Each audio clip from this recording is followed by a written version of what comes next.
একটু আগে প্রচুর বৃষ্টি হয়েছে এবং এই জন্য পানে বরজের ভিতরে আমি জুতো বাইরে আসতে পারি নাই। তো দেখুন দাদু কিন্তু পানে বরজে কাজ করতেছে, আর কি কাজ করতেছে সে সম্পর্কে আজকে আপনাদের জানাবো। আপনারা আমাদের সঙ্গে থেকে সম্পূর্ণ ভিডিও দেখুন। দাদু ভালো আছো তুমি? হ্যাঁ ভালো আছি। কি করতেছো তুমি? নতুন লোহা চারা ফুটিয়েছে তাতে ধরা নতুন ধান গাছগুলো এরকম ফাঁকা ফাঁকা কেন? এখন ফাঁকা চারা ফটটা রাখি যাবে, সব এক বিঘি চান রাখি যাবে। এই যে পানে বরজটা মানে লাগানো হয়েছে, পান গাছ লাগানো হয়েছে, কতদিন সময় লেগেছে পানে বরজটা এই পর্যন্ত? এই চতুর্বার তার দিবাইছে, এবার নতুন করি মানে গাছ পুঁতেছে কতদিন হয়েছে? এই 18 মাসে কোথাইছে। পান গাছগুলো অনেক ফাঁকা ফাঁকা, এগুলো ভরতে কতদিন সময় লাগবে? ওই এই কার্তিক মাসের ভেতরে ভরে যাবে। আপনি এই পানের চাষ কত বছর ধরে করতেছেন? এই আজ 19 বছর। তাই এর ফলাফল কি পান?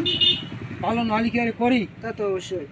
তো গাইজ দেখতে পাচ্ছেন এই যে প্রত্যেকটা সব হবে। গিরি থেকে দেখেন কি পরিমাণ কসমি ছেড়েছে, যে দেখুন এরকম ভাবে প্রত্যেকটা শলায় কিন্তু এইভাবে পান গাছগুলো ধরা দিতে হবে। এই এক বিঘি চান যাবে।